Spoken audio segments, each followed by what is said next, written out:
Hi everyone and welcome back to my channel and welcome to another unhaul video. I sort of started this last year where every 2 months I take stock of the books that I've hauled and then I also go through an entire stack of the ones that I've decided to unhaul from month to month. So this is going to be the January and February books. There are some Christmas books in here as well.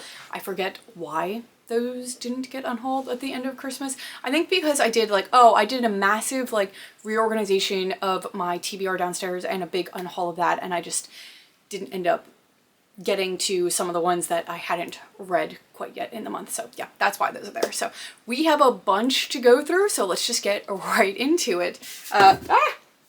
Knocking them over already. A lot of these you'll have seen me talk about very recently because some of them are from February and then obviously January. If you've watched those wrap-ups, you can probably guess which ones that I'm going to unhaul. So I'm not going to spend a ton of time on these as far as plot goes. First up is Nicholas Sparks' The Choice. I've just come to realize I like his movies better, but this one also has a very heavy cheating trope in it and zero remorse for it for the most part, which I didn't appreciate. Then we have The Cellar by Natasha Preston. Very, very YA, very derivative of a lot of Criminal Minds episodes, just not very original in any way, shape, or form. Then we have The Shack. This is just a lot of questionable content in it as far as religion goes and the questionable theology in it, and I didn't like that. Then we have The Last Tale of the Flower Bride. This just felt too gothic, which was a little bit weird. Didn't appreciate the prose, didn't appreciate the inundation of different fairy tales and folklore, and it just felt like the actual plot couldn't stand on its own without all of those things attached to it. Then we had The Princess Diaries. This was a cute, fun time. I'm just not going to ever read the rest of the series, and I actually like the movie better, so yeah, oops. Then we have We Must Be Brave. This wasn't terrible. This is a historical fiction. I just know that I'm never going to reach for it again. Then we have The Grapes of Wrath by John Steinbeck. I rated this 4 stars, so you're probably a little surprised to see this in here. I just know that I'm not going to read it again, and if I do, I'm going to listen to the audiobook, most likely, and not actually read the physical copy of it, because it's a really long book. Then we have The Marriage Code. This started out really well, but the end of it and the way the relationship developed, I just didn't really vibe with, so I know I'm never gonna read that one again. Then we have another 4-star actually, which is Hate List. This is a very heavy, triggering book, so while I think it was well written and well done, I know I'm never going to read it again, so that's why we're unhauling that one. Although I do feel bad putting that on shelves somewhere, because hopefully people actually read the back of that and then they'll realize how many trigger warnings would be in there. Then we have some Dark Academia books. We have If We Were Villains. This one wasn't terrible, but I know I'm not going to read it again. Then we have The Secret History. This was terrible, and therefore I'm never reading it again.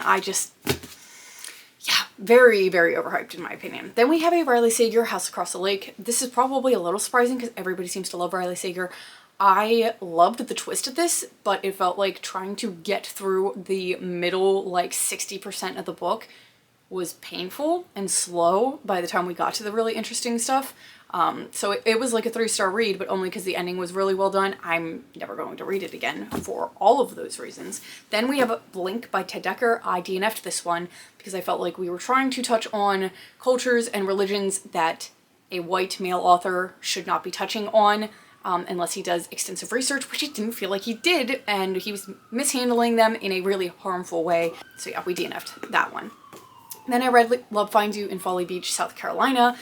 This is fun, and it was very nostalgic for me because I read a lot of these Love Finds You books in high school from my church library, but reading them as an adult, I realized that there was not a lot of relationship building done between the two of these. It was kind of just very instantaneous, and I wanted more substance to my romance than this. Each one of these is by different authors, so it could just be this author's writing that I didn't appreciate. I have a couple more on my TBR that we'll get to, and we'll see if that's the case or not. Then we have November Road. This was like a 2-star read when I read it. It felt very weird and just, I didn't understand the way that these plots merged together. It's in the shadow of the JFK assassination, and the male character that's kind of on the run in this is supposed to have been part of this plot, but he didn't realize that he was part of this plot, and then he interacts with a woman and her children that are running away from a terrible marriage, and just the way they cross paths and start working together didn't really make sense, didn't seem realistic at all. Then we have The Long Game by Elena Romas. This was a DNF. I hated the two of these characters together. They were insufferable. Just the female character was insufferable, and I don't even know how far I got into this, and I'm like, I can't do that anymore. Then another DNF, we have The Principle of Moments.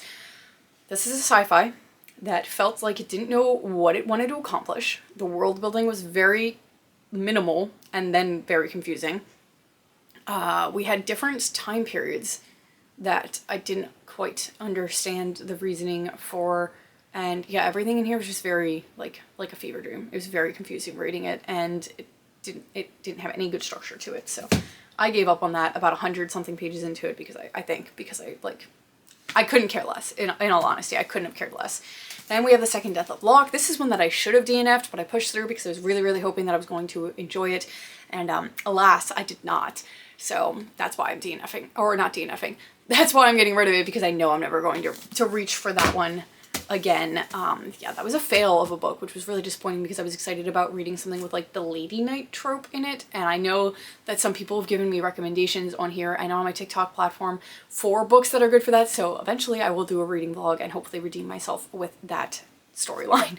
Then another DNF, we have The Irresistible Urge to Fall for Your Enemy. This is a traditionally published Hermione fanfiction that felt like it was a joke. The entire thing. The writing style, I just kept laughing. I'm like, is this legitimate? Like, did we really actually decide this was worth publishing? I'm so confused right now.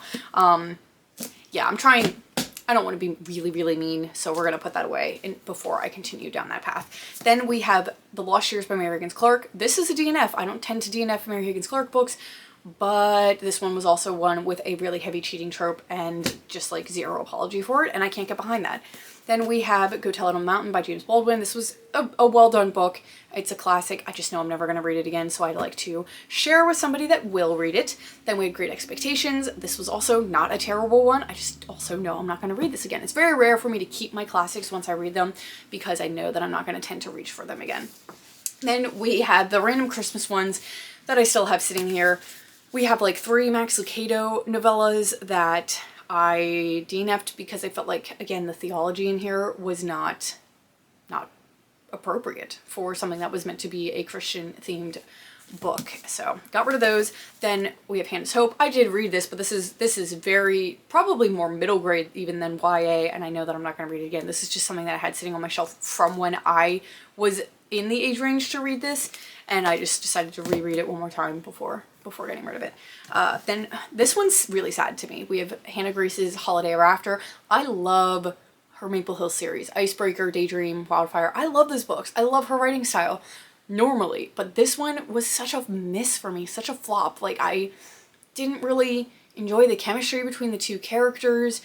I felt like the third act conflict in here was just so overblown and unnecessary. It was really, really disappointing. It also just didn't make me feel happy Christmassy like it's supposed to. So, and then the last one, we have another DNF.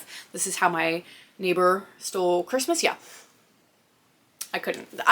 I can understand how some people might enjoy this because it's very kind of gimmicky and quirky and revolves very heavily around the Grinch movie as inspiration for this plotline, but like I didn't like it. I thought it was too gimmicky, too cheesy, and the way that these characters instantly hate each other in here, I just didn't understand. Like, I can understand like people not getting along and then that sort of rivals to lovers, enemies to lovers, but like these two, there was no justification for it. He was just instantly absolutely terrible to her, and I just couldn't get behind it. So we DNF'd that one. So quite a decent amount of books here that I need to take to my used bookstore. So yeah, at some point we're gonna have to do that. I used to try to take them to little free libraries, and then when I moved, there's not a lot of little free libraries around me, so they normally go to the bookstore and they find new homes that way. So that's all I have for this video. Thank you for watching. It's kind of fun sometimes to see what books people decide they don't want to keep and sort of their logic for it. I know I didn't get really heavy into the plot lines for all of these, but that's because I've talked pretty ad nauseum about them at this point in other videos, and I didn't want to bore you guys if you've seen those other videos. Again, these are just my opinions. Some of you guys might love some of these. Some of these, I did enjoy reading them. I just know that I'm not going to read them again for one reason or another. So just like, reading is subjective. If one of these is your favorite, I'm really, really sorry about that. It's not personal against you. It's just my personal taste. So anyway, that is all that I have. Thank you so much for watching. I will see you in another video very soon.